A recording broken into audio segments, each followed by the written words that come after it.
Thank you for that wise words. Okay, we'll go ahead.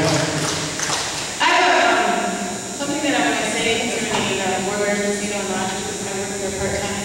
But I am concerned about our law enforcement. I have children that live in the North Segment community, and I'm constantly calling law enforcement. I'm constantly calling the judicial committee chairman concerning issues that concern delinquent or, I don't know, just criminal behavior. Usually when I'm working, I work security at the casino. But there's been many times when we've had dealings with non-enrolled members, when we call our law enforcement, who, in my opinion, I may be wrong, who is supposed to come in and assist us in protecting a tribal business entity. Because security isn't just escorts. We help with the exchange of a lot of money. And sometimes the response we get from law enforcement is, well, are they enrolled or not enrolled? And then when it came to the park, right before the powwow, it was a big deal. Now no one seems to care about the park. We still have like fireworks stuff that's spread out all over the east side of the park that hasn't been cleaned up, which is probably another hazard. And one incident, I worked with a lot of different people there, but a friend of mine, he told me, he says, you know, Carolyn, I don't know about working here anymore. And I said, well, why is that? He said, well, I was at work. We had a drunk employee who was employed at the casino, tried to choke him. When they called the tribal police said, well, is he enrolled or not enrolled? Is that a question that should be asked, or does this employee deserve to be protected? I think that he deserves to be protected. Anyhow, they told security to call McKinsey County. McKinsey County said, well, it's 4 o'clock, we have no more sheriffs. So this person was just assaulted at work. The next day I went back and seen the same employee yelling at customers, serve them alcohol 2 minutes before 2 a.m. and we had to pull their alcohol. And I don't know, it's just, the casino before was a place that you could get a second income or careers. And I like it there. I like working with the people, and I like seeing everybody have a good time. The thing that I don't like is the safety. The casino employees, they deal with the whole public. Tribal employees, you just deal with your tribal employees. Law enforcement just deals with, like they say, enrolled members. Justice Center only deals with tribal members. You can predict them. But when it comes to dealing with the vast majority of people, we don't have the capabilities to do that. And I worked security 2006, 7, 8, or 2006 and 7, 9, 10, 11, and 12. I also worked with the court. And it just seemed like a lot of standards, community standards, have lessened. And like there's more regulation on the wells and what's going on with the wells. And those are enforced more than our natural resources, which are the people living here. So I just needed you to know that we have people who are working in other areas that's not the oil business that need to be heard, and you need to really care about them. Thank you. Go ahead. Yeah, I'll make this real brief. This is addressed to my council representative, Mr. Beagle. You were talking about earlier housing, how much money it takes, how much money it costs, all the expenses that go into getting a house for enrolled members are difficult. Well, the $1 million question is, were you present when they passed the resolution to buy the Gavin Ranch? You talk about $1.8 million went out to purchase this ranch, and yet you turn around and you say how little money you don't have for housing, knowing that housing is a priority right now. Why did the council go with that ranch when you could put $1.8 million into homes? And like one lady said, why are we settling for single-wide trailer houses? Did you vote? Here's the question. Did you vote on it? Yes, I did. Can I finish my question? Yeah, I did. And which way did you vote? Against it or for it? Mr. Eagle, can I finish my question? I voted for it. And you know why the reason why I voted for it? Is because when it was proposed at the time, just like this land back here, we tried to purchase that land back here, 150 acres. Now some guy from California is going to tell us how to run it. Where we should be able to build our housing and so forth. I think it's for $4.5 million. Okay, as far as that, I think we had like 43 million in the reserve of the BIA, as far as oil money and stuff like that are going to come now. But the reason why I went to Malibu over there, because the intent when we talked to me that day was to start a rehabilitation, or to start as far as something for youth to be able to go to, as far as the people going to the jail system here, that they want to be able to have a place to go to, it should be mandatory that they go to treatment instead of getting put back on the street after they come out of jail. That's what they were proposed to me that night. And they're supposed to be working on the business plan as far as with that. That was with the tribal council, and that's what they're going to bring towards us to bring that to, was the business plan to help with treatment and everything with our judicial system. We said, what are we going to do about people that have drug problems, that have alcohol problems? And that's what was proposed to me that night. That's what I voted for. I'm in full favor of trying to help somebody with their drug problem or with the alcoholic problem, that we don't put them on the street, forget about them. This way, hopefully, that we put them in this facility. It's mandatory that they go through this treatment, and then they get put back in society, so we have halfway houses and so forth. We do have a drug problem, we do have alcohol problems here. We can't look the other way. We need to address it. I don't know how we're going to do it as far as that. Hopefully that was the right step. But most people say it isn't because we buy a ranch for $1.8 million. I hope that we make that thing productive and that it works. And I guess they're going to allow us to see more plans, but they're going to have somebody else to buy it. But I'm all for the rehab and so forth. Good comments? Last one. Okay. Trying to be here all night. Good afternoon, candidates. I wish you all good luck. I just wanted to ask about the competitive wages. We have programs that are implemented as of right now across the whole reservation. But 3 weeks ago, everybody knows, I am a dialysis patient. 3 weeks ago, we lost 3 RNs. They went to other hospitals. One went to the oil.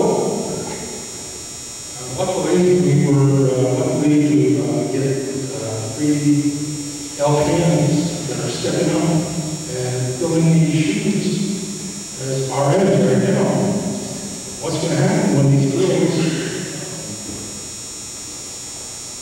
get registered and move up? Are they going to move away? What are we going to do to implement better ways to keep our own people?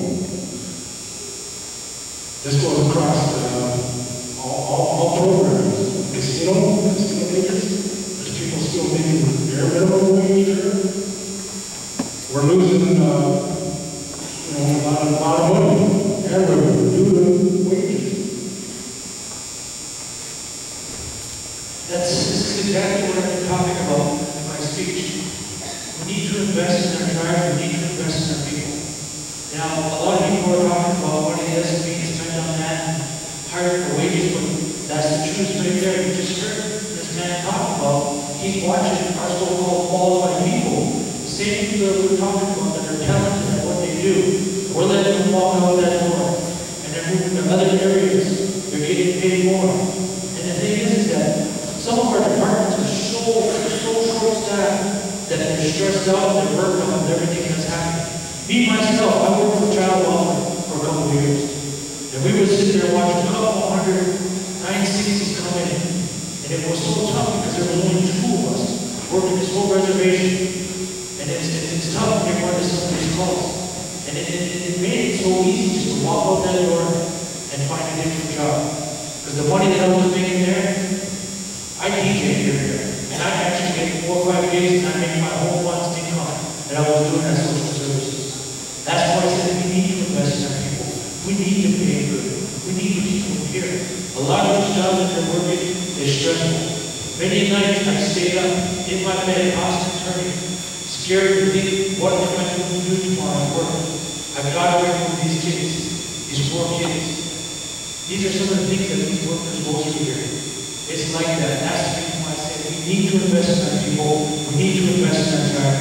We need to make higher wages for everybody. Because like I said, the cost of living is going up.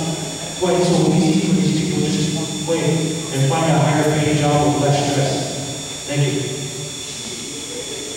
Thank you, Jay. I'll let this lady have a couple seconds left. I just want to make a statement. So I'm one of those nice guys. We're trying. Another girl. First of all, I'd like to thank all of you, and I see a lot of good things from each one of you. And I just want to let you know that this is how it should be every time there's a tribal council meeting, the involvement of the people. What we're doing here today is something really good, and I'm proud of everyone that has spoken up. Unity is a big thing, and I ask that once you get in there, put the money out aside for the town meeting. The thing that's hurting us the most is political affiliation with the jobs. There's always a person that can do a good job, but there's always someone above them that can get rid of them if they, mess up their plans of what they're doing, or their promises of what they're trying to do. So I'm asking every one of you to think of the people. There's a lot of decisions that were made in the past, and I heard of it when I attended the council meeting. They didn't know what they were doing is what they're stating. So there's a lot of things that need to be reversed. Whichever one of you get in, I hope that you work with the people the way you're working with them today to get in, and that you reverse a lot of those decisions. And then worry about money problems once we gain what we've lost to begin with.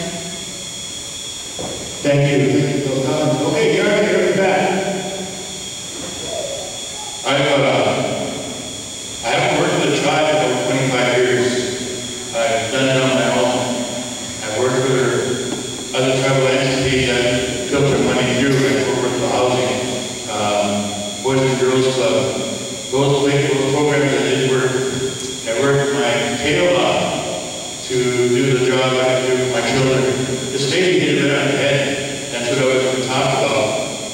Is that we talk about all this kind of money, but if you got people going to work at noon and getting up at 2 o'clock, there's no production. There's nobody working over there. I can go in there on my lunch hour when I don't get half an hour at school.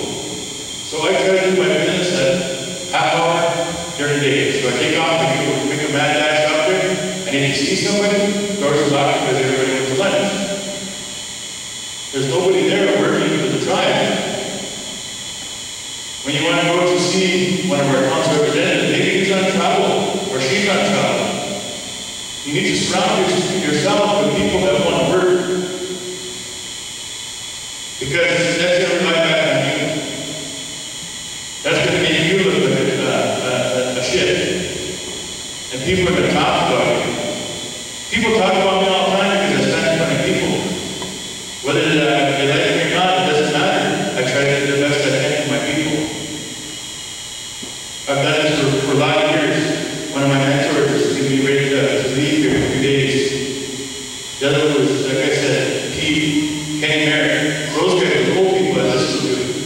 And I try to do things so don't hurt my family. I've always been that way.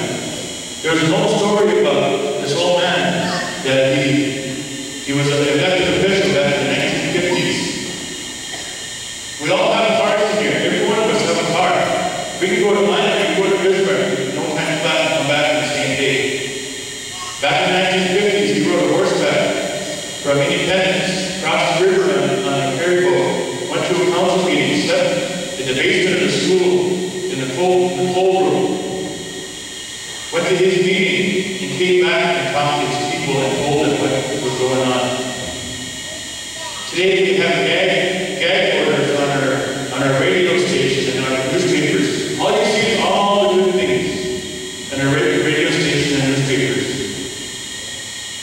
Why is the KMHA broadcasting this tonight? Why is the KMHA sitting in your council meetings 5, 6, 15 hours a day, listening to the good and the bad?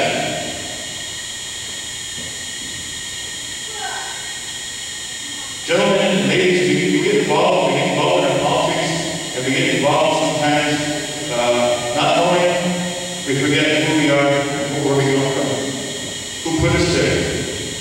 A lot of times our doors are closed, closed meetings, gotta be in travel, our staff is running around town, at the casino, other casinos, whatever, doing their own thing. That's what I'm asking you, as my next Christian elected person, is be there.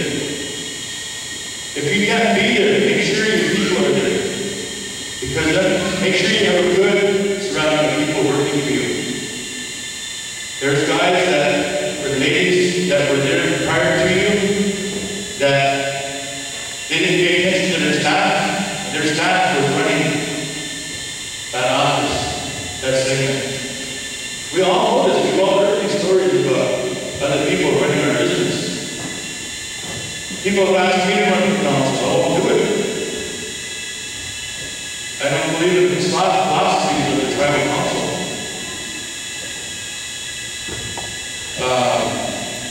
When I can do my own business, when I can make my own home, when I can run and manage my own finances, I'll come and manage yours.